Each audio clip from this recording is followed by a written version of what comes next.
I'm Daphne Ashbrook, and you are listening to Mark Who 42. Mark Who 42 would like to welcome one of our newest sponsors, Highlander Novelties Comics and Games. They are run by my good friends Christian and Wendy Gillespie. Christian, they are good people, aren't they? Yeah, they are. I was just about to say, I was like, I don't run that store. Or Not the other you, Christian. The other Christian. Highlander Novelties is a one-stop shop for pop and geek culture items. Yes. They specialize in the unique and throwback characters from the past and present. They've got comic books. They've got decals for your car. They've got signs. They make them themselves. You should visit them at 364 Story Road in Ocoee, Florida.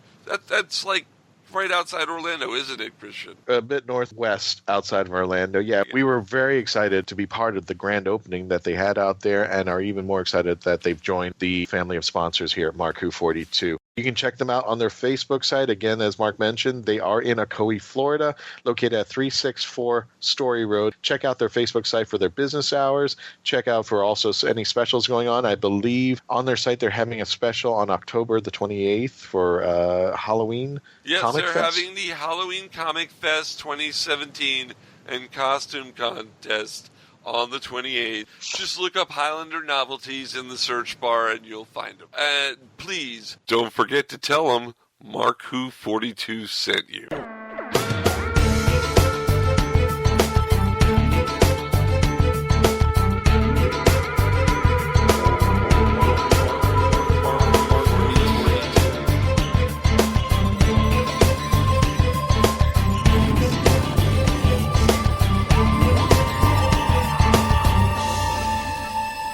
Welcome to Mark Who 42, Doctor Who on Krypton Radio.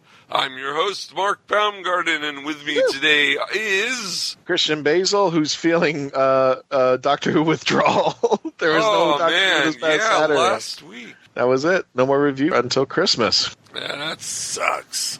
Who else do we have? Zan Kiros, who's feeling completely fine that Doctor Who is on break right now, so I'm fine with that. Well, hey, you had some problems with the last series, if I remember correctly. Now, if you want to know what I meant, we've been doing reviews of all the episodes of this series, just like we do every year. We've been doing reviews since Matt Smith was around. And if you want to know what we've had to say, you can go to one of our podcast on-demand sites to listen. You can go to iTunes, you can go to Stitcher Radio, to iHeartRadio, you can use your Roku on TV. The last 10 or 11 episodes reviewed the entire Series 10. So go back and listen to those.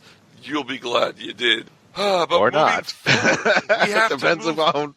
We have to move forward, don't we? Oh, yeah. We're going forward, and we're really excited about this episode because we've hit the ground running with a former companion. Yes, we have. Now, I think we've had her on the show before, haven't we? I interviewed her over at Hurricane Who yonks ago, but Patty's got a one-on-one with her, so this is exciting. Yeah. To bring her back and to bring her updated. And, in fact, it's so exciting that it's going to run for 2 weeks. We've got a 2-part interview with Dr. Grace Holloway herself, Daphne Ashbrook. So Patty will be having a one-on-one interview with Daphne Ashbrook. So Patty will be doing that later. We have a great season for you of Mark Who 42 during this wilderness period of no new Doctor Who. And you know what we're going to start, I think, with? You know what I think we're going to start with, guys? Oh, you wanted an answer on that. I thought you were going to. You usually answered the question there and just go like, you know what we're going to start with? We're going to start with...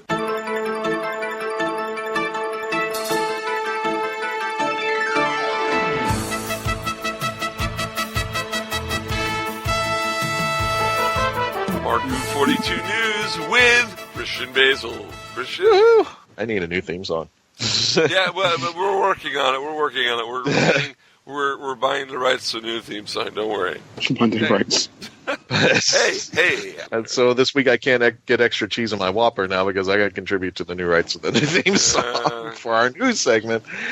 Anyway, we haven't done this in a while since the reviews. We had a few articles about Adam West and Stephen Furst because they had recently passed during the time of the reviews. And unfortunately, we are following suit with our recent passing of Joan Lee. For those of you who don't know who Joan Lee is, she is the spouse of Stan Lee, comic book writer, and God only knows if you don't know Stan Lee, you don't get out of your house that much or watch TV as much or read comic books as much.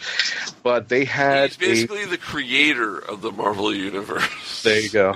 That's like I said, if you don't know, I got to please tell me where you are so I can get a crowbar and get you out from under the rock you've been under for a while.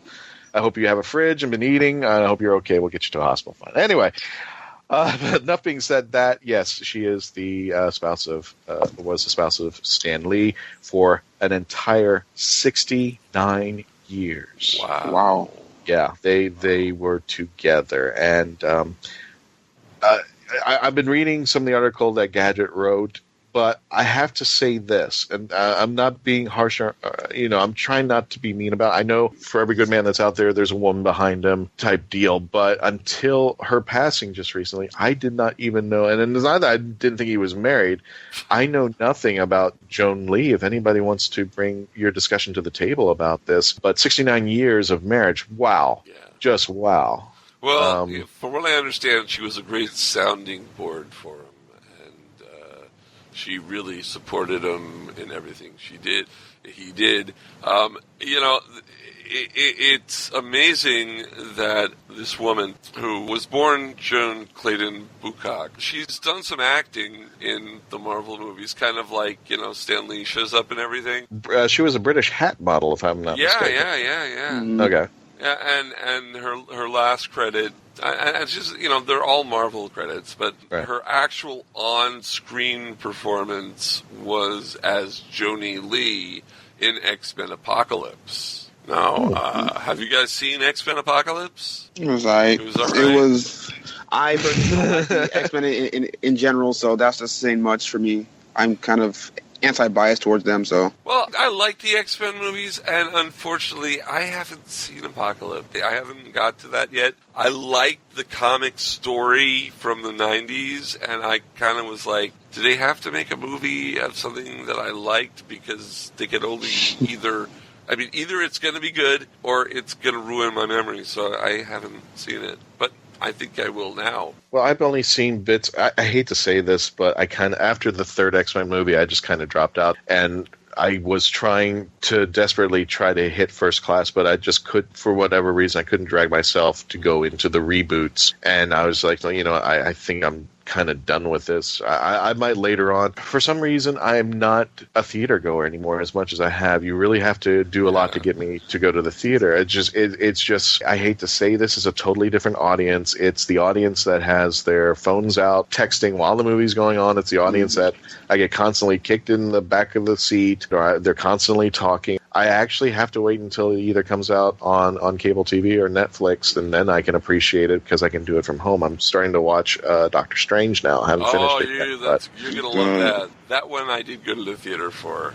Yeah, I saw it halfway before I went to do something, to go out that night. And like I said, the theater going experience has been lost to me. I wish there was something better that they could do. I know there are new theaters that are opening up in my area that are doing, state of the art and doing this. But I said, to tell you the truth, unless you get those domes from Get Smart, the secrecy domes, the cones of silence, yeah, and I can sit there and be uninterrupted. Yeah, and I think the last true movie that I saw that got me out of the house was Deadpool, because I did want to see it with an audience. It was supposed to be a big comedy. And comedies work well when you have an audience that's laughing and involved in what's going on over there. But just theater experience alone, I've kind of just fallen to the wayside. So I'll wait until it gets to my house and then I'll watch it. And there's so many now Marvel movies that I just can't keep up anymore, having to live day by day. And I say, I'll watch it. And then months later, I'm like, was I supposed to watch that? So yeah, no, I get what you're saying. I really go out to the movies. The most recent movie I seen was Spider-Man: Homecoming, and that was actually really good, in my opinion. Yeah, I've heard Spider-Man: Homecoming has beat the expectations of a lot of people, and is really supposed to be a very good movie. It's good, but the only problem I have with it is that remember, no spoilers Peter, for this. Okay. Yeah, it is no spoilers plot-wise, but more like character-wise. It's like he doesn't really have a spider sense. They don't mention it. He's getting whacked around left and right. So I'm like, where's the thing that made Spider-Man essentially overpowered besides the proportional strength of a spider? Maybe that's why they took it out, because of the overpowered. Was he bit by a spider, or did he manipulate things? He was bit by a spider. They mentioned it once, but that was it. I want to see this movie, too. I didn't until I read somebody's review on Facebook, and it looks like it's a movie I want to see. Back to Joan Lee. Yeah. Indeed. She was also a voice actress in 3 of the series in the 90s that Marvel did. Iron Man, Fantastic Four, and Spider-Man. And in Spider-Man, she played a very integral character to the new mythos that they started coming up with, Madam Web. But you're forgetting the most important part of this all is that she's essentially the catalyst for what Marvel is today, because before Stan Lee quit because Marvel wasn't doing well, she told him, why don't you write a comic book that you're actually proud of? Right. And then we get my favorite thing ever, the Fantastic Four, and then that's all she wrote from that point on. Yeah, I know. So essentially, she's the catalyst. So what you're saying is Stan Lee created the Marvel Universe, but the Big Bang, the catalyst, was Joan. Yes. We're going to give our condolences to Stan Lee and say we are sorry for your loss, Stan, and we hope that you can continue to live the life of Riley that you're living, even though you're missing a big part. We do hope. Well, if you don't mind me, let me wrap this up by reading a quote from the MarkWho42.net website, which is actually Stan was quoted to say when he met Joan, he goes, "When I was young, there was one girl I drew, one body and a face and a hair. It was my idea of what a girl should be, the perfect woman. And when I got out of the Army, a cousin of mine, knew a model, a hat model, and a place called Leyden Hats. He said, Stan, there's this really pretty girl named Betty. I think you'd like her. She might like you. Why don't you go over and ask her to lunch, blah, blah, blah." So I went up to this place. Betty didn't answer the door, but Joan answered, and she was the head model. I took one look at her, and she was the girl I had been drawing all my life. And then I heard the English accent, and I'm nuts for an English accent. So she said, "May I help you?" And I took a look at her, and I said something crazy like, "I love you." I don't remember exactly, but anyway, I took her to lunch. I never met Betty, the other girl. I think I proposed to Joan at lunch. And 69 years later, the rest is Marvel family history. So I added that part, but yeah. Wow. So if anything, I wish I got to know you, Joan, at least meet you and find out more about you. But thank you for bringing almost 7 decades of wonderfulness to Stan's life so that he could bring Marvel Universe to ours. Yeah. So if I could wrap it up that way, thank you, Joan. And I know Stan sadly misses you. All right, let's try to get some good news going here, do we? Oh, we do have some good news. Well, yeah. We got some homage, but... We started the show with a little bit of a downer. Let's now bring the show back up here. Well, here on the lighter side of things, if you remember, we had an interview with Caitlin Blackwood, Fraser Hines, and Ryan Hendricks from Sundown. Ryan Hendricks is the director of that short film. They have started doing filming, and MarkWho42 and MarkWho42.net are proud sponsors of Sundown, and we can't wait until we see the premiere of it. There's more information about the filming if you go to our website. There's other pictures going on up there. You can also follow Sundown on Twitter for updates. I got to see a lot of pictures of the filming, and it's wonderful. Don't we have a video of Fraser on that page too? Yes, we do. Yeah. all this you can check out at marku42.net right now. Check it out. It's Sundown. The title is called Companion Sundown. And again, if you still want to contribute and help Sundown, they are filming, but you can still help them. You can go on Twitter for Sundown, a short film, and you can ask them if you still would like to contribute in some form or fashion to the film. We can't wait until its premiere. And actually, mentioning Caitlin Blackwood is leading up into our next bit of news that we've got going on. Are you talking about that surprise that you hinted at last week? Yeah, but I don't want to say unfortunately, but for me, I've forgotten that they had already promoted us as being guests there. And quite a few friends basically in the nicest way paraphrasing, hey, moron, they've already promoted it. They've already said something. So we are very happy. I had put out a picture and I had put the name of 10 states that we were planning on going to, and already people had figured it out, because if they are anywhere near Time Lord Expo, which is in Dayton, Ohio, premiering the 13th through the 15th, we, Mark Who 42, will be there. And this is very exciting for us. I've never been to Ohio, and being very excited that we are going to be joining a host of people over there, which include 3 doctors. Not all in one room, but 3 of the doctors: Sylvester McCoy, Paul McGann, companions Sophie Aldred, Caitlin Blackwood. I see what you did there. Yeah. Simon Fisher Becker, and just a ton other more who will be there. Ian McNeice will be there too. Ian McNeice, and who's the guy, the dude guy? I can't get his name. I don't remember the actor's name, but it's dude. It's if anybody saw The Magician's Apprentice and The Witch is Familiar, you understand what we're talking about. Or even the what was it? The prequel to that. The guy who plays, and I hate to say that in that way, but the guy who plays Dude will be at Time Expo with Patty, Mark, and myself. We are very, very excited. We'll be hosting panels, which will include the celebrity guests up on stage. If you want more information, again, you can just go to marku42.net. Tickets information is there. And above anything, this has been the second time this has only happened, and we are very excited to be a part of this. Tom Baker will be doing a live Skype video. At Time. Interesting. And there is a link if you want to purchase tickets and also purchase the VIP pass to go see Tom. Details are on there as well. You don't know how much this means to me. Yeah. The man that I grew up with, the man who's always been on the opposite side of the ocean, the man who has influenced my life, has been a big part of my life to this day, and is still my favorite doctor.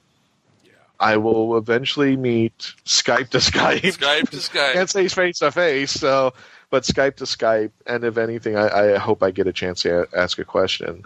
I already know what I'm going to say, and I'm already kind of tinily geeking out. Is it just a Skype video, or is it a Skype Q&A? Conversation. It's a Q&A. Skype conversation. He's done this once at another convention, and this will be his second time doing it, and we will be, hopefully, somewhere there in the room. Well, we will be in the room. And just let you know, Mark Who 42 will be hosting the Q&As for all the big-name guests and the final wrap-up Q&A with all the guests. And we are going to make sure you have a good time, a fun time. The other guests will too. And I can't wait to see Sylvester again, because Sylvester McCoy and I go back to 1988 on one of Dan Harris's cruises. The first one, in fact. So we have a rapport. And Paul McGann, all 3 of us, you, me, and Patty, who are going, we've all interviewed Paul before. So, and we've interviewed Sophie Aldred, and we've interviewed Simon Fisher Becker. We've also we've interviewed Caitlin. Practically most of the team. We know these people. We know the guests that are going there, most of them. So it will be very fun Q&As. And there'll be a lot of fan panels that are happening. We'll be doing some of them. But other people in the Ohio and other areas, other fan groups will be doing their own fan panels. So it's going to be a great convention in Dayton, Ohio. Please go to TimeLordExpo.com or go to Marco42.net and go to the link and find out about the con and book your airplane flights and your hotel rooms and get your tickets and go to Time Lord Expo. What if the people up there already? Was that a well, they have it already. If they have the tickets already, good for you. Say, what about our fans in that area? They're just like, go ahead, book a flight out from Dayton to Dayton. Well, if you're in Dayton, stay at your house and drive to the convention. If you're in Dayton, stay at your own house, lock your door. Now, if you're in Cleveland, Ohio, book the hotel room and drive there. You don't have to fly. But yeah, in any case, guys, however you want to get there, we're just letting you know ahead of time. We will be there in October. It's going to be fun. And, of course, if you do want to see Tom on Skype, there is a link to purchase the tickets. Here's one of your few opportunities that you can probably talk to Tom, say hi, and tell him how you feel and such like that. So definitely, Time Lord Expo coming in October. Yeah. And that is it for the news. We've got some birthdays. So let's hit the music. Okay.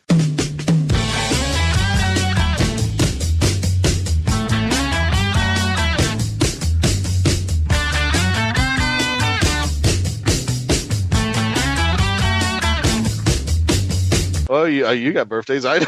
Yeah, I got birthdays. Today, on the day we're recording this, which is Sunday, it would have been John Pertwee's 98th birthday. Oh, yeah. Wow. 98. Wow. 98. John Pertwee, Third Doctor and great man. Wurzel Gummidge to some. And he would still be doing Venetian karate from his wheelchair. He would.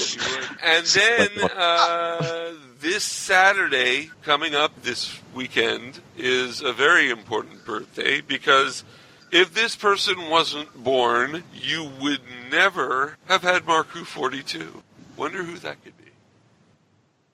Boy, there's dead silence. No one's wishing me a happy 50th birthday. How dare you, Christian? Oh, that was mean. Tell me, Simon, tell me I'm wrong about this. Mark always does this lead-up thing, and then he answers his own question. So when he actually makes us want to answer the question, we're kind of like, okay. I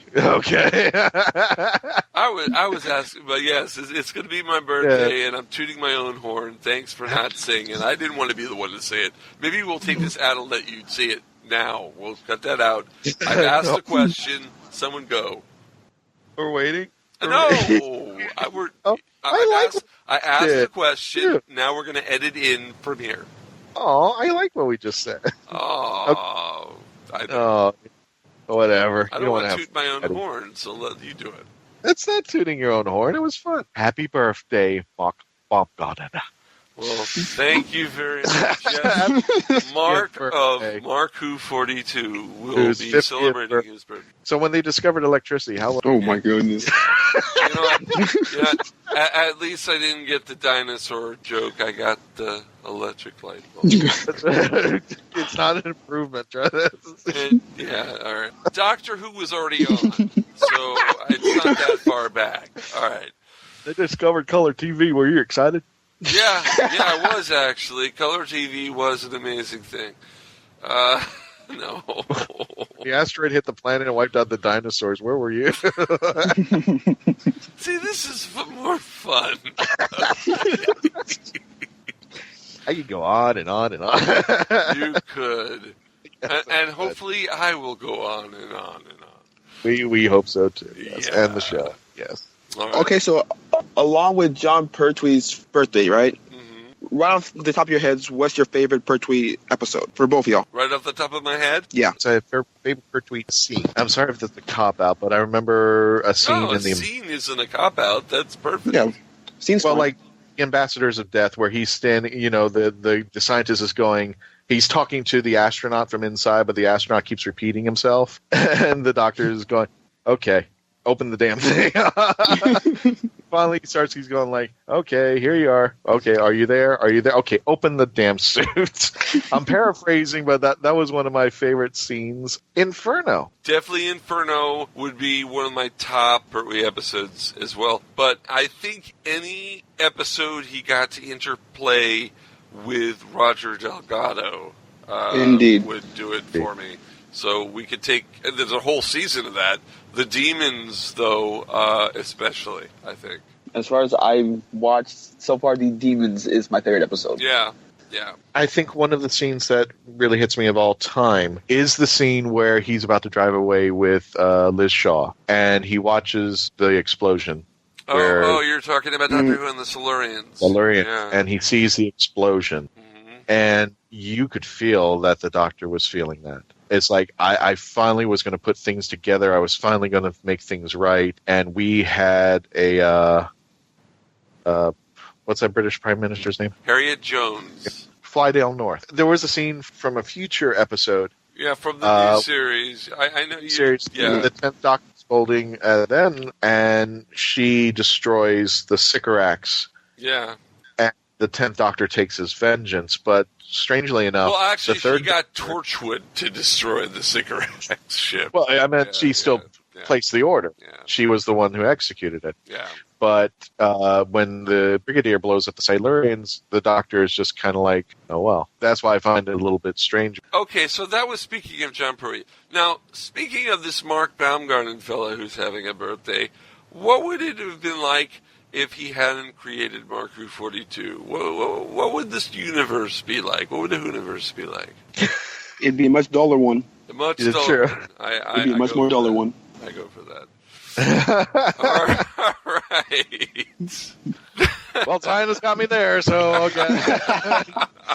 Because I don't know where to go with this. And this new segment of Mark Who 42 has been brought to you by Cosplay Convention Center. You can see more information about them at markwho42.net. The great thing about this is they are a database for cosplayers, for practically anybody who works in the convention limelight. If you're looking for us, they have a database that not only narrows down where we're going to be, but if you're looking, let's say, for Doctor Who conventions in your area, Doctor Who conventions in general, or other genres, you can go to their site and you can go into the database, narrow down your search to locations that are close by to you. It's a wonderful database tool to use if you need information about your favorite genre, your favorite podcast, where they're going to appear, all of that. Check it out for yourself. Go down to markwho42.net and click on the icon for Cosplay Convention Center. You'll be glad you did. Tell them markwho42.net sent you. And we'll be right back with more of Mark Who 42 and the interview with Daphne Ashbrook. Don't go away. Don't go away. We'll be back with more Mark Who 42 after this.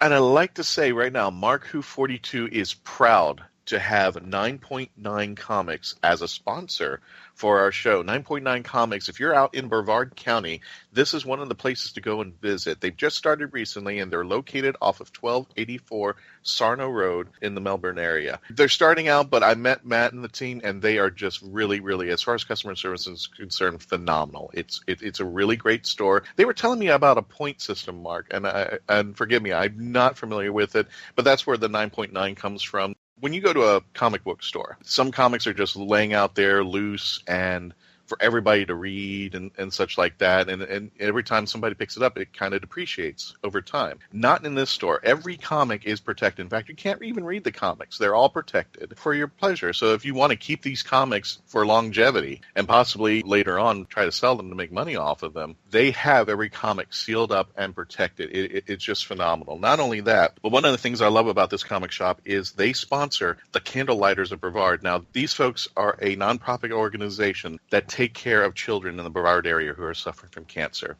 So if you want more information on them, go to www.candlelightersofbrevard.org. If you want more information about the charity that they sponsor, and definitely go on their Facebook site at 9.9 Comics. Can't miss it. Matt and the team are wonderful. Go visit them out there and tell them that Mark Who 42 sent you. The voice of Christian Basil, take one. Hi, I'm Christian Basil, and I would like to provide my voice for all your voiceover needs, such as... Okay, like an announcer. Like a what? Like an announcer. For all your voiceover needs, such as animation, radio, announcements, introductions... Now an old man. I can even record voicemail for all the Meshuggahs that call you. A pirate. Arr, and it won't cost you a lot of treasure for me services. Arr. Creepy movie voice. Just call 407-761-2679. 407-761-2679. Or email voiceofchristianbasil@yahoo.com. Well, how was that? That's a wrap. Hi, my name is Dolly Legault. I play Francine on The Walking Dead, and you are listening to Mark Who 42. Hey there, Mark Who 42. This is Patty Hawkins, and I am sitting here via the magic internet and cyberspace and all that with the lovely Daphne Ashbrook, actress, author, something of a bit of an activist, and not a bad photographer of cathedrals, from what I've seen. Daphne, welcome back to Mark Who 42. How are you? I'm great. How are you? We are fantastic. Things are going pretty well. What's new in your world? Oh gosh. Right now I am perfecting a script that I've been working on for about 30 years, strangely, and I'm very excited about it. I think it's got legs, as they say, and I think it's a series, and so I'm perfecting that script right now and working hard on that, and also finishing up a movie that I shot a couple years ago, and a long overdue completion on that, but it's about to be done, and I'll be able to start entering it into the festival circuit. It's called Once More with Feeling, and it's a short, and I'm pretty proud of it. It was a learning experience. It was the first time I'd ever produced something that I wrote, so it was nerve-wracking, honestly. I worked really hard on that for about a year before I even got it up and at the location, but I think it turned out pretty well. I'm excited about it. Yeah, actually, we'll get to the end because I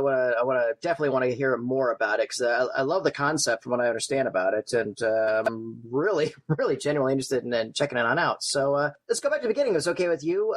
You were raised up in a theater family of the San Diego area, correct? I was. My mother and father met doing a play called Dark of the Moon, and my mother played the female lead, Barbara Allen. My dad played Witch Boy, the male lead, and then they got married and had my sister and myself, and then they revisited the roles at the Globe Theater in San Diego, and I guess my sister and I were little kids in the audience, and my mother's character dies during the play, and I guess we started to make a big fuss in the audience, and my grandparents had to remove us from the audience, and that was probably, I think, the last time either one of us ever disrupted a play, because we were taught early on to be quiet and to observe, because we were constantly in theaters while my parents were rehearsing a play or performing. So, yeah, we were basically raised in little theaters all over San Diego. Boy, I wish kids today have been taught to be quiet and observe in movie theaters. Yeah, I wish adults have been taught to be quietly and observe movie theaters, but that's another subject. So, so you got bitten by the bug. It was in the family blood.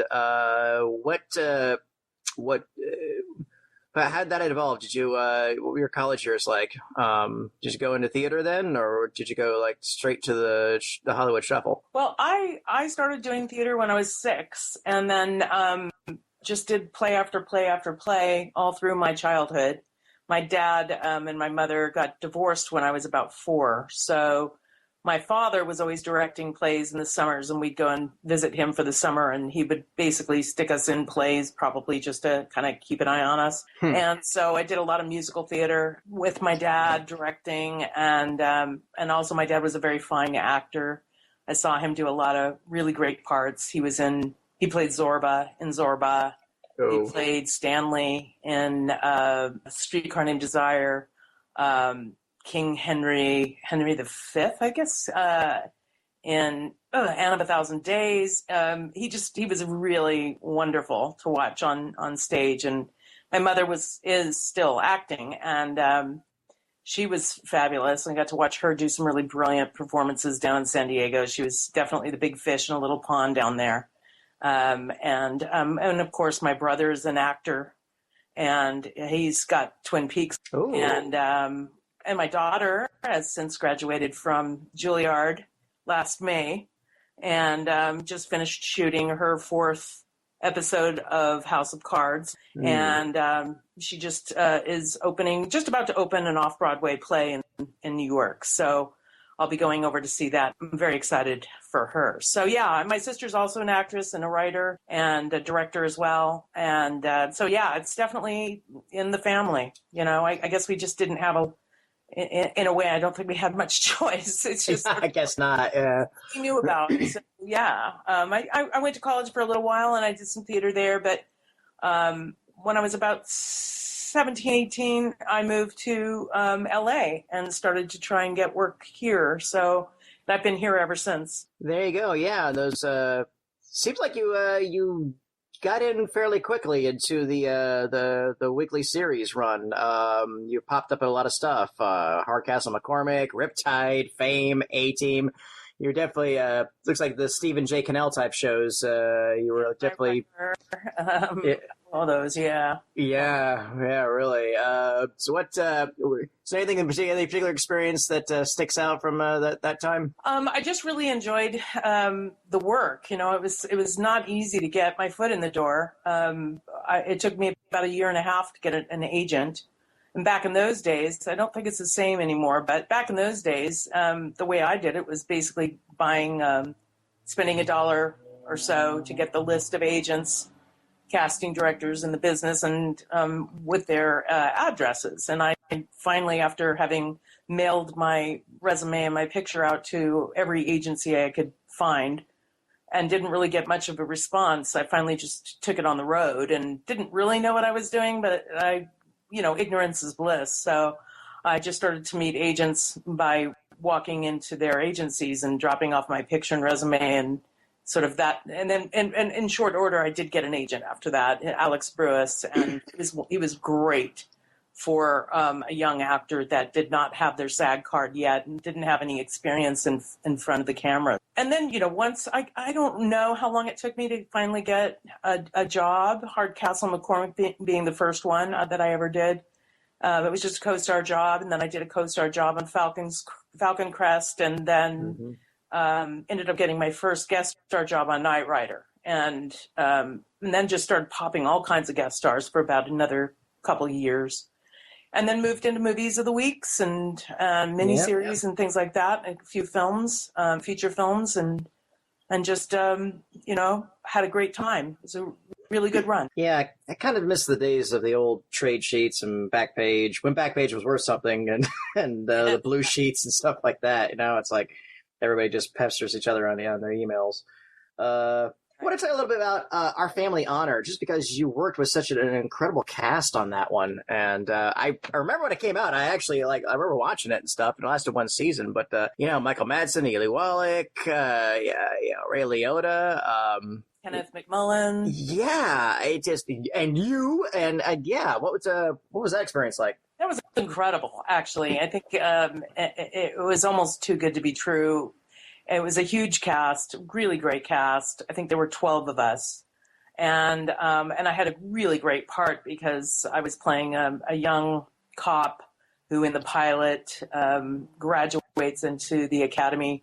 And my grandfather at the same time is being named chief of police. And so, and I was also playing opposite. The person that my character was in love with was secretly a member of the Danzig family, which was the, mafia. And of course that was headed by Eli Wallach, who was amazing to work with. And so I was sort of in a Romeo and Juliet kind of situation. So I got a lot of airtime and I was really challenged. But my favorite part of that was probably just shooting the pilot with a fabulous director named Bob Butler, who really was probably my first director that I felt had, he just knew what he was doing. He knew how to create an incredibly safe environment on the set. There's a lot of pressure on those shows, to get it done on time. And especially pilots. Oh my God. And so a lot to prove. And he was older guy and had been around, and he just made me feel like I couldn't do anything wrong. And I know that sounds strange because it's good to know when you're not getting it right. You want to be able to adjust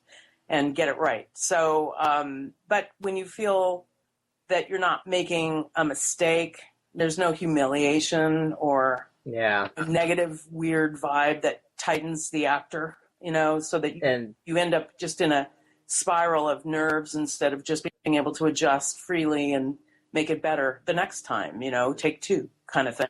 And he was fabulous. And I remember him telling me little stories while we were sitting around on the set. I think he was trying to prepare me. I was 21 when I was doing that show, so I was still learning. Mm-hmm.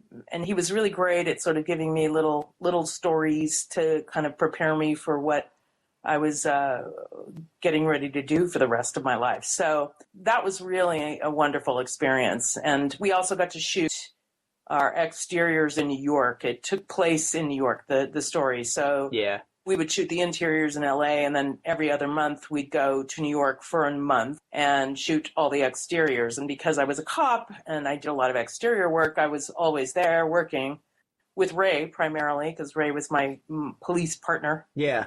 And he was, of course, fabulous. So we just had the best time. I mean, it was just such a gift, and still feel really proud of that show. It did only run for a season, so it was short-lived, but another learning experience. You can sort of see how things work or do not work, depending on what the studio decides to do with the project. I think it was a rather expensive show for the time, so it was a character-driven piece, so I think it really needed to be allowed to find its audience, or the audience to find it. And fairly quickly on, they moved us to a different time slot. I think we were opposite. Oh gosh, what was that show that was done in Florida? As a matter of fact, it was what was that show? Miami Vice. Yeah, we were opposite Miami Vice. Oh, good. Like Friday night, 8 o'clock, 9 o'clock slot. That. And they put us, so we were having trouble, kind of withstanding that kind of monster. It was a huge success at the time, so. I think that in trying to remedy that, they moved us, but didn't really publicize it. They moved us to a different time slot. And because they didn't really advertise where we were, I think we started to struggle to find our audience, or have our audience find us, maybe even in a greater way at that point. So, yeah, it was amazing. Like, I did the OC, skipped to many, many moons later, but I did the OC, and I was in the pilot for that. And, at the time, nobody knew what that was. I mean, outside of the inner workings of Fox. But yeah, they publicized the heck out of that thing. I mean, I was in the pilot, so, and I wasn't an ongoing character. I was supposed to just be in the pilot. Mm-hmm. And they promoted that thing on the radio and on television all over the place. And boy, once that thing started to air, it had an audience already. I mean, because the studio decided that it was the anointed one, Yeah. And subsequently I was brought back a few more times. I think I did a total of 5 episodes of that. Sounds about right. Yeah, it was great. Mm-hmm. And I got to work with Doug Lyman on the pilot, who is amazing. And it was so much fun watching him work. Another director where I was so comfortable around him, because it was just about, there wasn't a lot of ego being thrown around. It was just about creating something and being honest about it. And those sets are nice, and unfortunately they're not as common as they should be. I guess not. At least not during the early years. I mean, it's interesting. I every once in a while see something that I shot way back when, or something that was airing back then, whether or not I was in it. It doesn't matter. The point being, there was a whole different style of film work back there, and television work back then. And nowadays, it's like, 'cause back then, I think feature films were where you could really be guaranteed a shot at being creative. The television scene was much more about formula, churning it out, hitting your mark, getting it done on time. Whereas now, I think television's where it's at. If you look at all the movie channels, you look at, Amazon and Netflix, and very much so. There's so many more opportunities with the same amount of freedom you can have doing a feature film. Project Like Our Family Honor, show-wise, that was just ahead of the curve by a couple of decades. I think that concept now, with a little more lucidity that, say, like an FX show would have, it would probably go like gangbusters. No pun intended. No, I agree. I think that's one of the reasons why they were willing to spend that kind of money on that big of a cast and, changing shoot locations and doing both coasts. That was expensive. And I think the reason they were willing to go there was because they knew it was something that was not being done at that time. And it's a struggle, man. I mean, I could see, pilot was beautiful. It was very gray as far as not everybody was all good and not everybody was all bad. And it was kind of, a grown-up kind of an idea. In the 80s, I think people weren't ready for gray hats quite at the time. That's right. That's right. And I could feel it starting to get constricted as we moved into the series, because the studio was much more involved in deciding where it was going to go. And there was always that battle about, do we really have to make it this, so caricature-ish? So, but it fought the good fight. I still think it managed to be something. I know I walked away feeling really good about it, and was sad to see it go. Honestly. Well, like I said, it was a worthy run, and that's showbiz. Yeah, that's showbiz. Right? Yeah, I know. Right, my head. The check's cashed. That's all that's important. But that's right. I want to talk a little bit about this curious little thing. 14 going on 30, because again, just because. The concept itself was a bit daffy, certainly, but what an amazing cast you had there. Harry Morgan, Patrick Duffy, Dick Van Patten, Loretta Swit. What was that like? I'd forgotten all those people in it. It was a little Disney movie, wasn't it? It was a little TV movie, yeah. Yeah. Honestly, I was thrilled to get it. It was a little piece of, fluff. It was a Disney movie, and like you say, the cast was great. I was pregnant at the time, which I didn't know.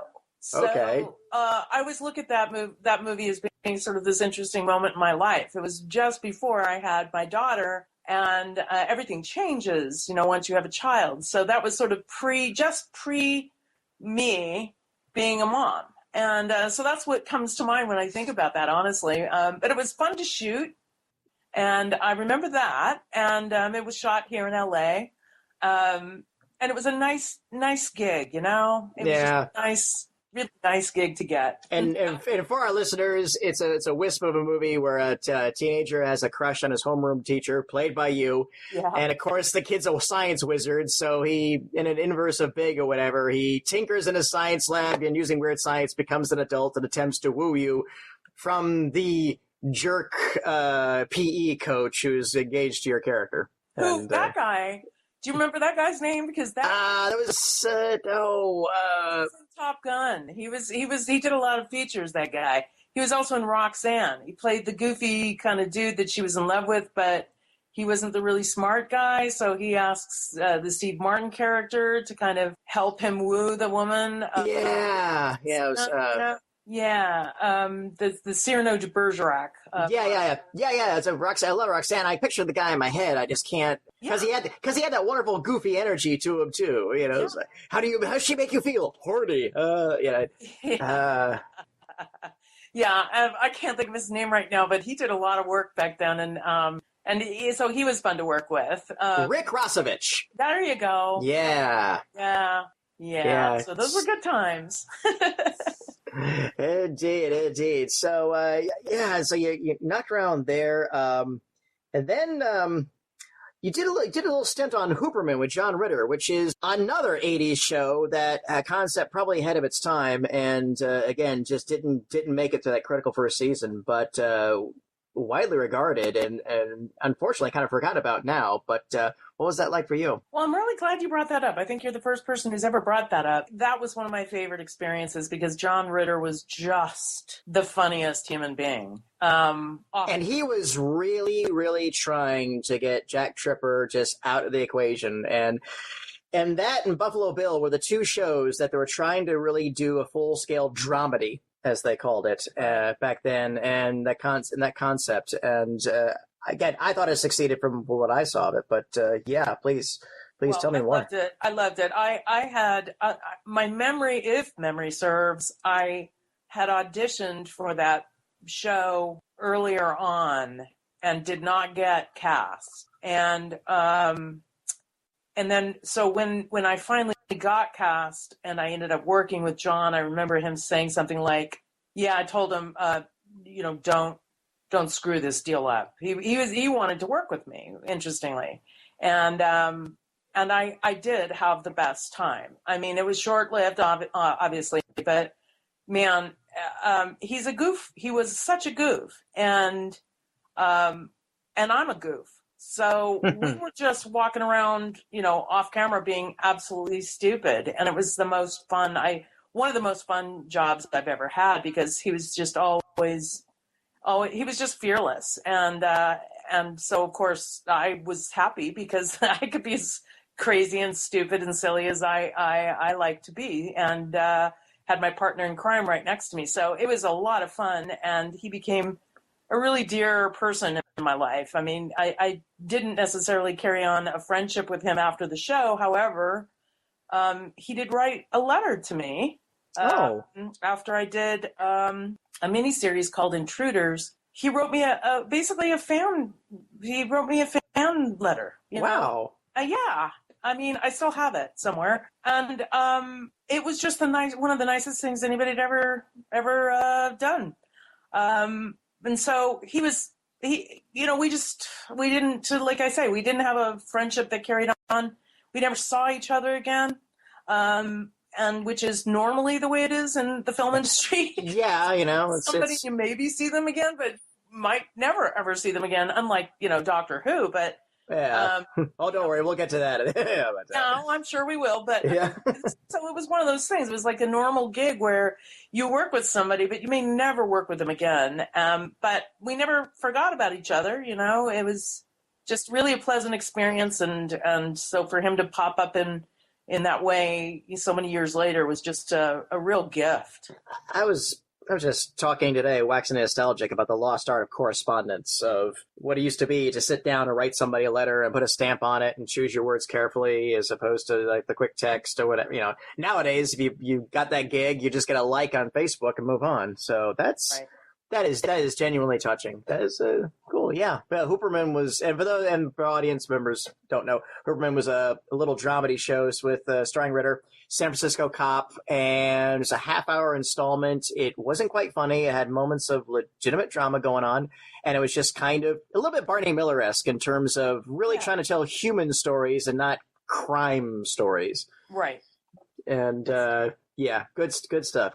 Wow, that interview's going really well, and we'll be back with more of Patty's interview with Daphne Ashbrook after we take a break. This portion of Mark Who 42 has been brought to you by Harley Quinn Cosplay and Crafts.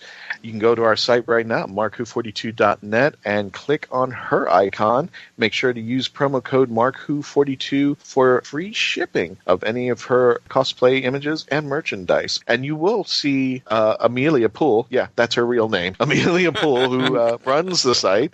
She's going to be at the Space Coast Comic-Con and a lot more other conventions coming up on the Space Coast. She usually hangs around there as Central Florida. Gorgeous woman. Absolutely gorgeous. You got to see her Harley Quinn cosplay. You got to see her Dana from Ghostbusters. I mean, just a beautiful woman, all that. And she actually does some crafts, including, I guess, what they call the Cobb hat, the Firefly hat that Jane Cobb uses. Right. She's got merchandise up there. Check it out. Tell her once you see her anywhere, Mark Who 42 sent you.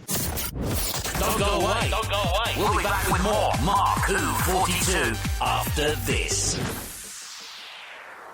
Mark Who 42 is proud to have Famous Faces and Funnies. This is a huge, mega comic book store. I mean, they just have literally tons and tons of comic books, novelties, everything. They're located off of 3020 New Haven Avenue in West Melbourne. And if you want to give them a call and just let them know Mark Who 42 sent you, it's 321-259-3575. But this thing is just a huge, I mean, you've seen comic book stores and nothing against them, but you've seen them, these tiny little shops, and they have comic books and they have merchandise and memorabilia and such like that. This place is like the best term I can put is the Costco of comic book shops. So you go from one store and there's another section, and it's just huge. They have Funkos. They have tons and tons and tons of stuff in there. I mean, it's hard to explain. But if you have any geekdom out there, Famous Faces and Funnies have got it. covered for you, from Doctor Who, Star Trek, Star Wars, everything. And also Rick is the guy who runs it, and all the team over there, nice, friendly people. Definitely want to check out our friends at Famous Faces and Funnies in the West Melbourne area if you're out there.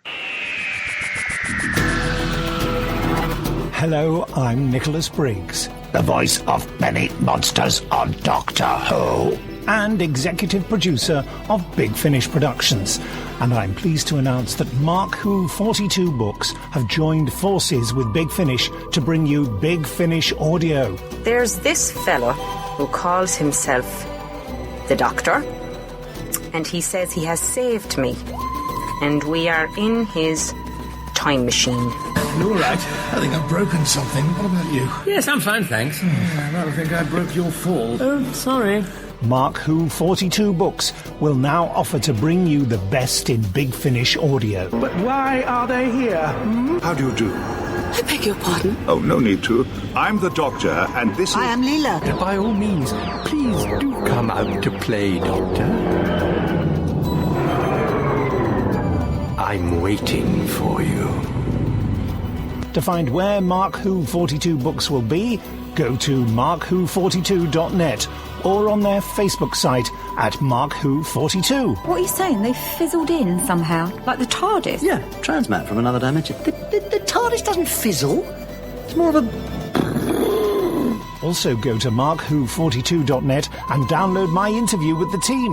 You're executive producer at Big Finish Productions. Correct. Correct. Is this a quiz? Mark Who 42, taking you to the Whoniverse and beyond.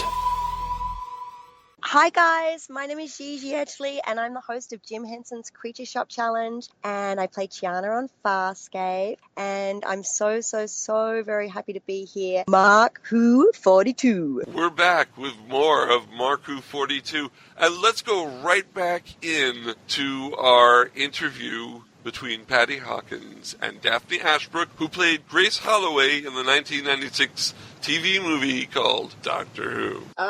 You could tell us a little bit about Intruders, because I'm a big Richard Crenna fan, so if you got any stories about him, I'd love to hear them. Oh, he was lovely. That was a really scary part. It was one of those things where I read it, and they wanted me to audition for the part of the sports news broadcaster type of person. Mm-hmm. And it wasn't a very challenging role, and I really had no interest in playing that part. But there was this other character. It was about abductees, being abducted by aliens and the whole hybrid babies and all kinds of crazy stuff. And there was this other character that I really wanted, and it was one of the abductee characters where there was a 5-page long hypnosis scene where I'm reliving or remembering what happened to me. And it was one of the more difficult pieces I'd ever come across, one of the more difficult roles. And so, of course, I was more interested in that part. And I fought for it. I told my agents, I understand that they want me to go for this other role, but I'm really not interested. I really want to go in for this role, so see what you guys can do. And they basically compromised and said, okay, she can audition for that part, but she also has to audition for the part we're looking at her for. The director being Dan Curtis, whom I had not worked with up till then. So, but he's got a big, long history with Dark Shadows. Oh, yeah. Yeah. Winds of War, I think he did, and et cetera. So they sort of compromised, let me audition for both of them, and I ended up getting the part I wanted, which was great. Mayor Winningham playing the other abductee character that we were following on this journey. And I ended up getting to know the author of the book that the show was based on, which was called Intruders, written by Bud Hopkins, who was an artist in New York and who had encountered, had a sighting of a UFO when he was quite young, and subsequently became sort of a amateur. I don't know if he'd appreciate that word, because he really did become sort of an expert. Wrote several books on the subject of dealing with abductees, people who believed that they had been abducted by aliens and were having these encounters, and how it altered their lives, et cetera, et cetera. And I actually have a script that I want to complete one day that really just focuses on the earthbound ramifications of that scenario. Not getting into all the crazy stuff up in the spaceship and all of that, but how it affects the human being. Because I think that was what really fascinated me, probably because I'm an actor and because I was playing a character that was supposedly going through this kind of stuff. It was just fascinating as a character study, you know. So anyway, that sounds like an interesting concept. You know, somebody in the town that's just known as the weirdo that said they got abducted by UFOs 12 years ago, whatever. Yeah, I could see that. I'll tell you something. The thing that interested me is that they're very normal people. The book was also written about, and the movie reflected this relationship of a very famous psychologist at Harvard University, a real guy, who I also met and also went and visited after I shot the show. I went and visited both Bud and John Mack, who was the head of psychology at Harvard and Pulitzer Prize winner, really hugely respected around the world. And I went to go meet both of them, John in Boston and Bud in New York, and got to sit in a group meeting with a bunch of people that were going through these things.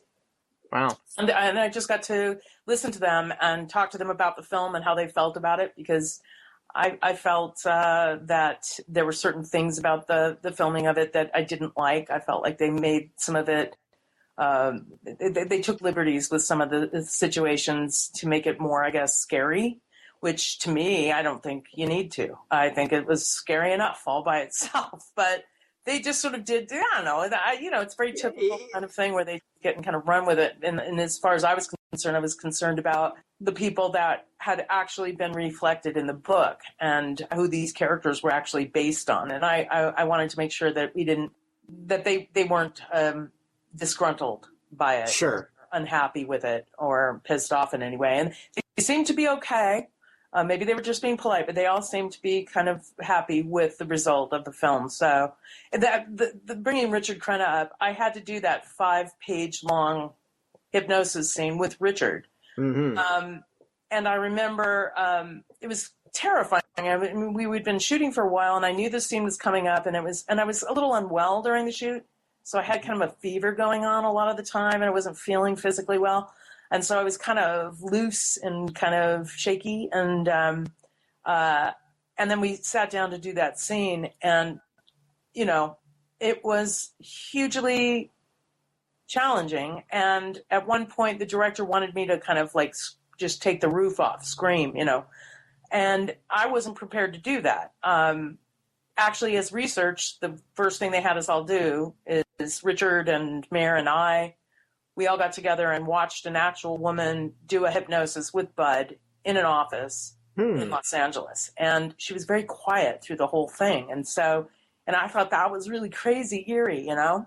She was describing all this crazy stuff, but she was almost just barely above a whisper most of the time. And so when it came time for us to be shooting this and he wanted me to just sort of scream out at this random place, I just was like really uncomfortable doing that. And he just kept the camera rolling, and he had me keep on doing it until finally I, gave him enough of a scream for Dan, the director, to be satisfied. And I remember in the van on the way back to home base or whatever, our dressing rooms and stuff, sitting next to Richard, and I just turned to him, and it was a very long shoot, really long shoot that day, and intense. And I just looked over at Richard and I said, I just didn't want to scream like that. And he just looked at me and he said, I know you didn't. And it was sort of like, he didn't, that's all he said. But it just sort of, for a moment there, I just felt like we were comrade in arms. He understood completely. And he was there, he was there through the whole thing. And I felt like he felt for me, it was kind of this nice, sweet moment. And I really, am a big fan of Richard. I'm sorry he's gone now. Yeah, it's a shame. So, yeah, just, it's weird, too, because people talk about Dan Curtis. Yeah, they always talk about, Dark Shadows, whatever. And unfortunately, that Intruder is like kind of gets on the tail end, gets forgotten. I keep telling everybody, no, check it out. It's a lot better than Fire in the Sky, in my opinion. But thank you very much. No problem. I was lucky enough to work with Dan one more time. I did another project with him. I did another movie with him called The Love Letter, and I got to work with Campbell Scott, who I'm a huge fan of his work. If you don't know him, check out one of his first films, Dying Young. He's beautiful in that. And also another thing to check out is a movie I believe he wrote, produced, and directed, as well as acted in, called Big Night with Stanley Tucci. Oh yeah, that was I think that was Campbell's. I think that was. I'm not sure about I'm not sure he produced it, but I think he did, and I'm pretty sure he directed it. He may have been a writer on that too, but I knew he was involved because when I saw that film, I mean, that's one of my favorite all-time films. I just love that film so much. And Big Night pretty much put Shalhoub and Tucci on the map. That was that was the movie that kind of leveled them all up. Yeah. So that was a big deal. Okay, yeah, Campbell Scott. Okay, all right. And that was Dan Curtis. So I got to see Dan again, and I got to work with him again. Outstanding. Yeah. Outstanding indeed. What was Dan like working with him? Dan was such a dichotomy. He was now he was very hard of hearing, and so I think that contributed part of his demeanor on the set. He tended to be pretty volatile when it came to his relationship to the crew. I remember him being very, at times, not so nice to the crew people, really barking and yelling and getting all over them. But when it came for him to deal with the actors, he was great. You know, he was super sweet and kind, and it was just like kind of a scary guy on the set around me. But then when he directly was relating to me, he was great. And then when we weren't on the set shooting, when we were waiting for them to light the scene or whatever, he was adorable. He was a pussycat, you know? I mean, it was very interesting. And he was and I don't think it's unfair for me to say that he was a fan of mine, because he found me to work with me again on the Love Letter. So, you know, he liked me, and I liked him. But boy, he could really curl your hair. You didn't want to be in the line of fire if you were a crew member on one of his sets. That's all I can say. Fair enough with that. So let's move along to the very curious role you had on Star Trek Deep Space Nine. Which, just a teeny bit of a precursor to your Doctor Who experience, in the sense that your character, Melor, was... Melora, was originally designed to be, you know, it's like a regular ongoing character, which is referred to. But her character being an alien from a lower gravity planet was... And pre-internet days, I remember reading this in the early on DS9 things. Oh yes, and there'll be one character who's going to be in a hover wheelchair because they come from a lower gravity planet and won't be able. And then that didn't happen. And then when your character popped up, I was like, oh, they're using that character concept for this. Okay, very good. So you got to do some wire work, as I see. Got to do some more work. Got to have my Peter Pan moment. Yeah. You know. And from what I've heard about that is that they never brought that species back on the show because in those days, the technology being what it was, they were unable to. It cost something like $10,000 per second to paint the strings out. Wow. Of each frame, and so it was so expensive. Nowadays, they can do that in about the time it takes to push a button.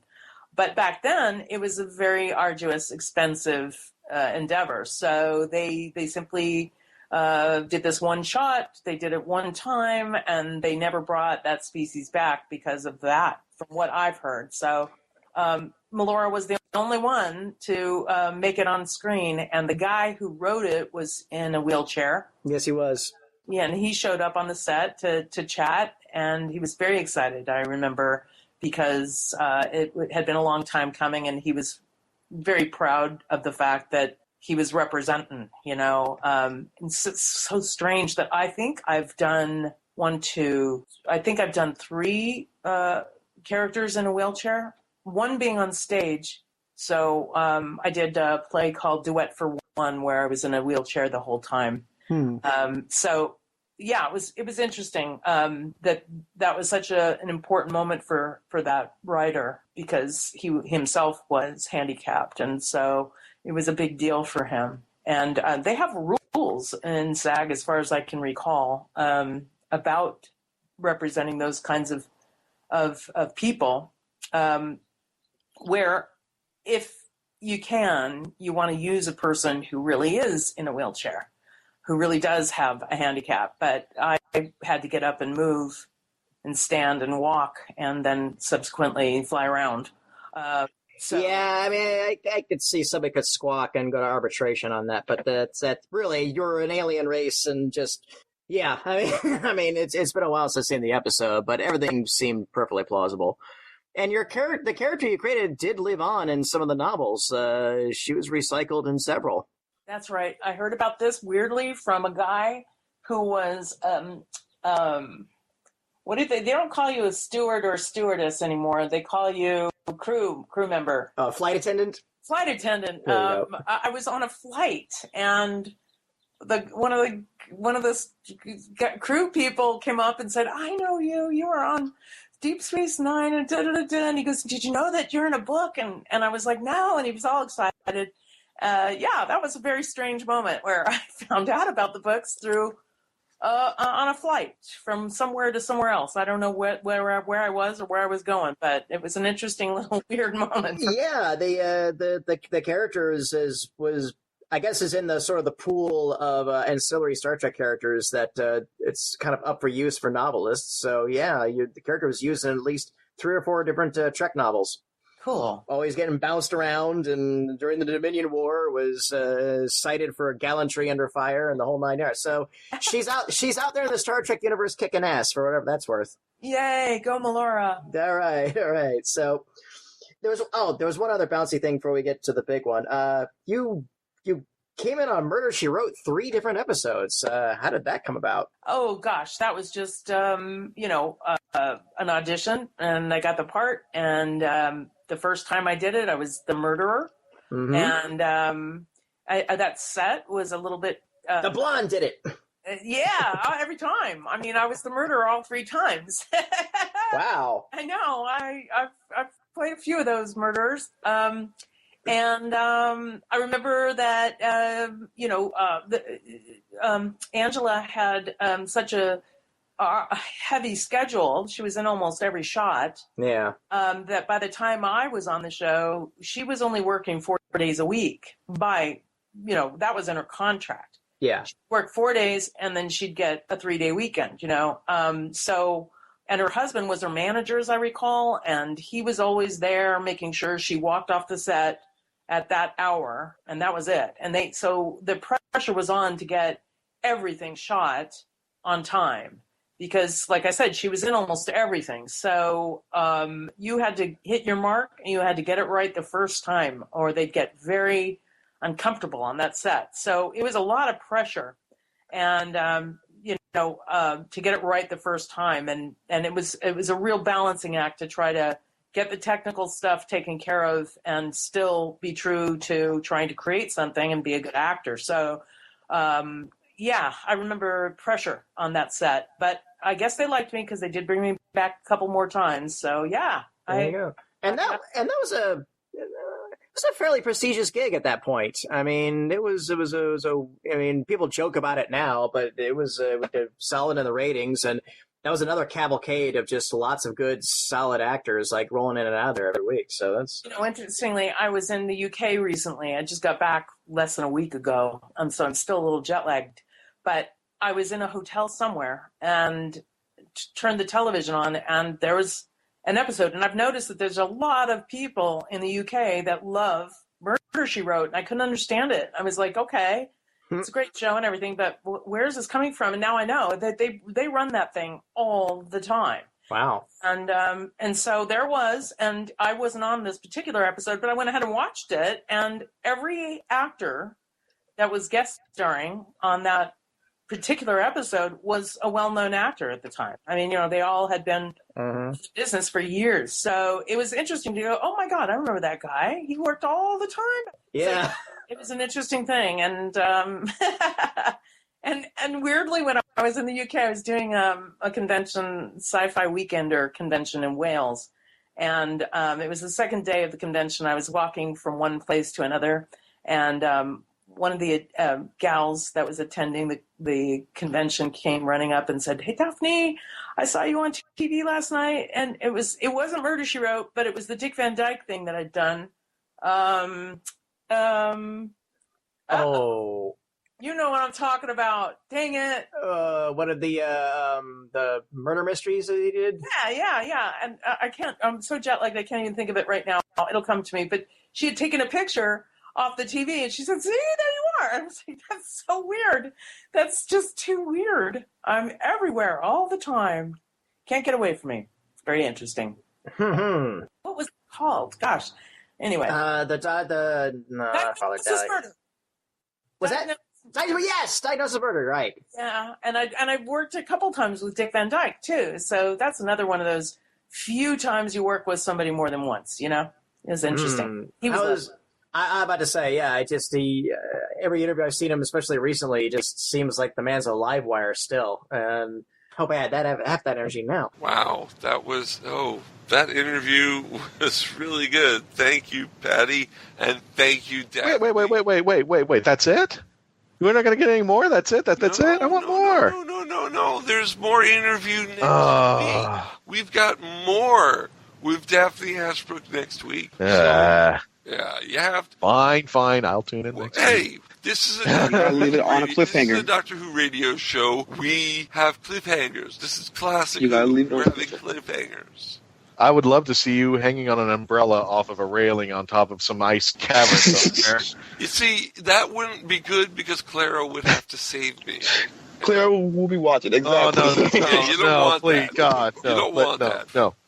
Oh, wow. This was a fun show. Hey, do we have any conventions coming up? I'm glad you asked. I'm glad I asked, too. Yes, we do, if I'm correct.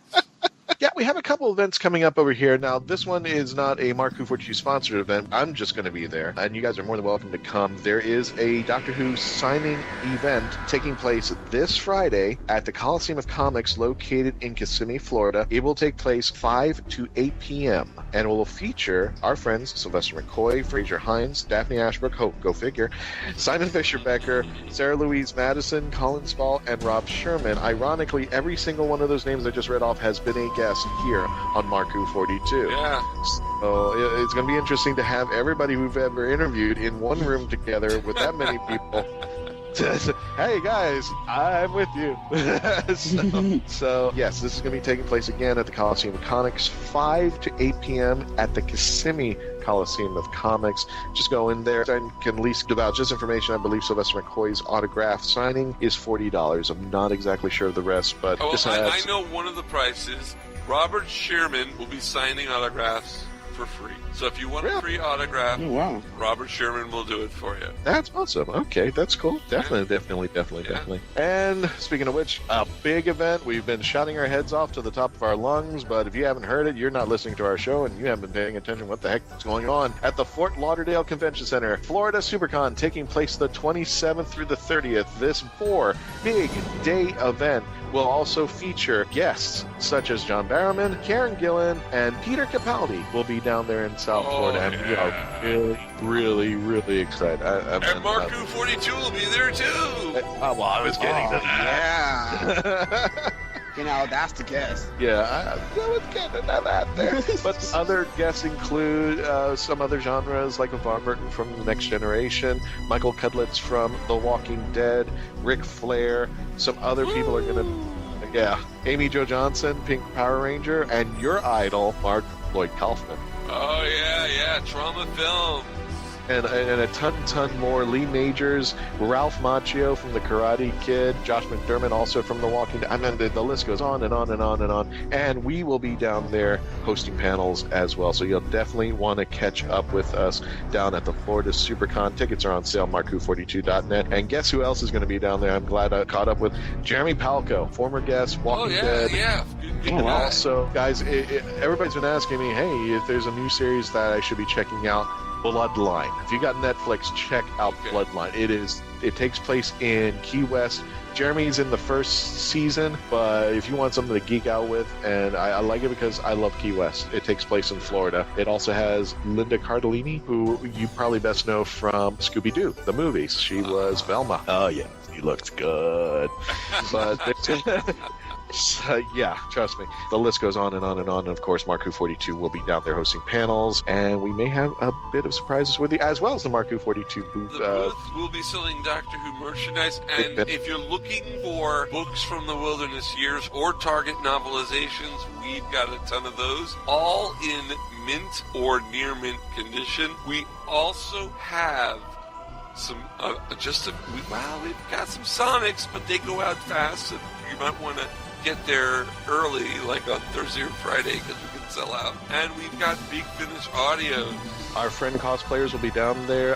Chris Twellman, the German Abraham, he's going to be with a team of Abraham's Army. Amy Nicole Cosplay. We also have Kazuka Motion Cosplay, Gothic Sushi. A ton of our cosplay friends will be down there joining us. The list goes on and on. I mean, it's just a mindless entertainment down there for 4 days. It's kind of like Walt Disney World going on a 4-day vacation. There's a lot to do, so much to see, and you got to get down there to see it all, and just give yourself a chance. You know, I never thought of that.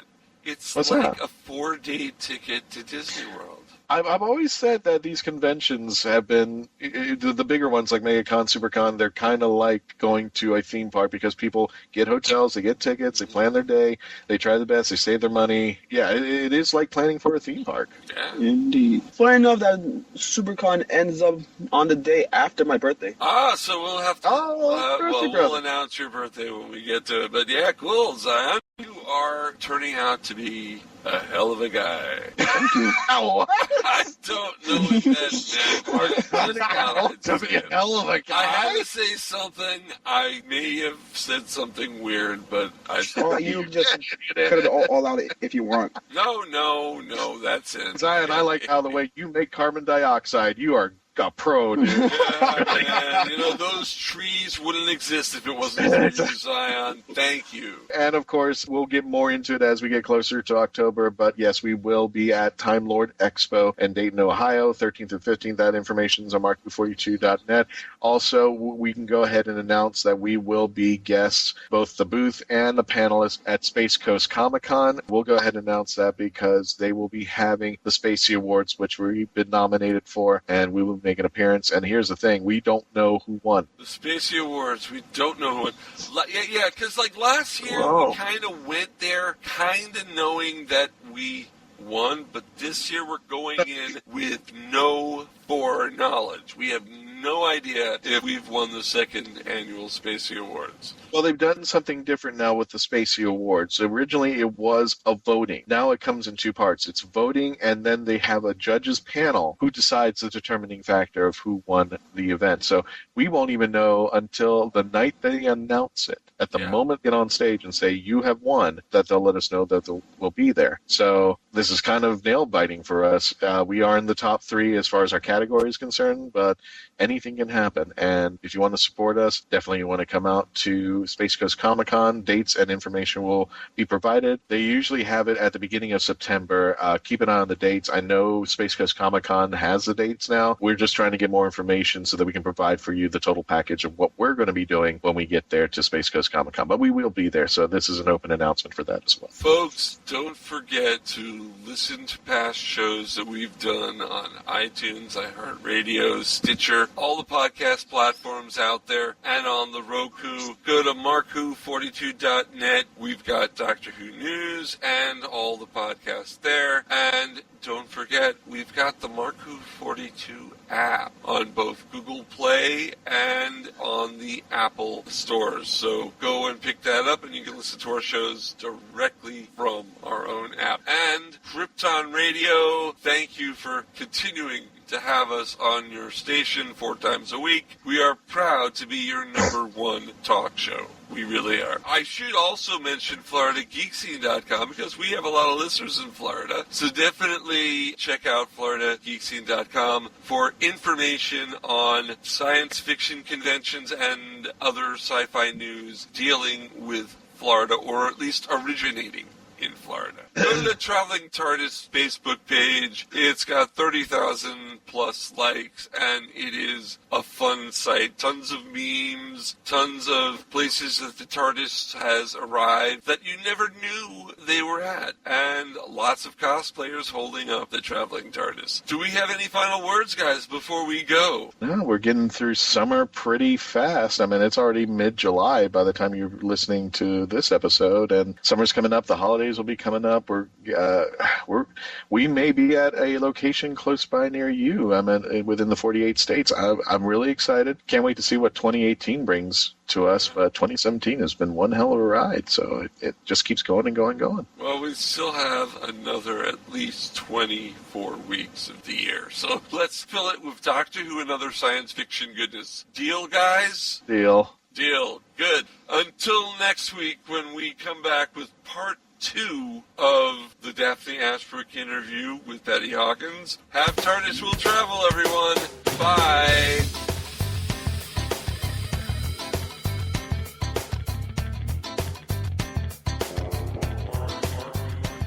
Mark Who 42 is written and presented by Mark Baumgarten, Christian Basil, Patty Hawkins, Iggy Matthews, and Zion Kiros. This episode was edited, directed, and produced by Mark Baumgarten and co-produced by Christian Basil. Visit markwho42.net where you can register and become part of the Whooniverse Army.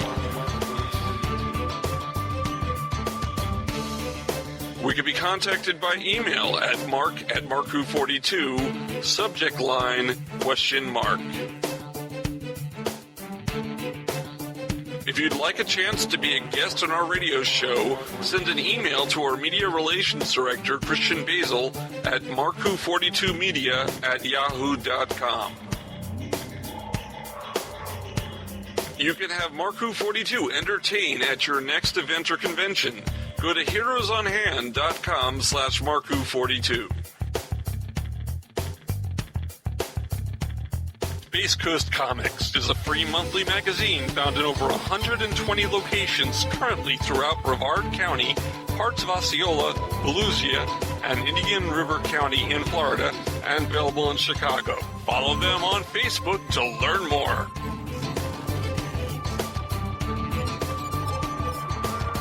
Doctor Who and its properties are owned by the BBC, the British Broadcasting Corporation.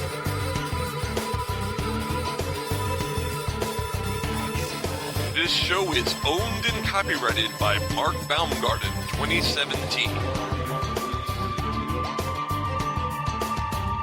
This is Krypton Radio.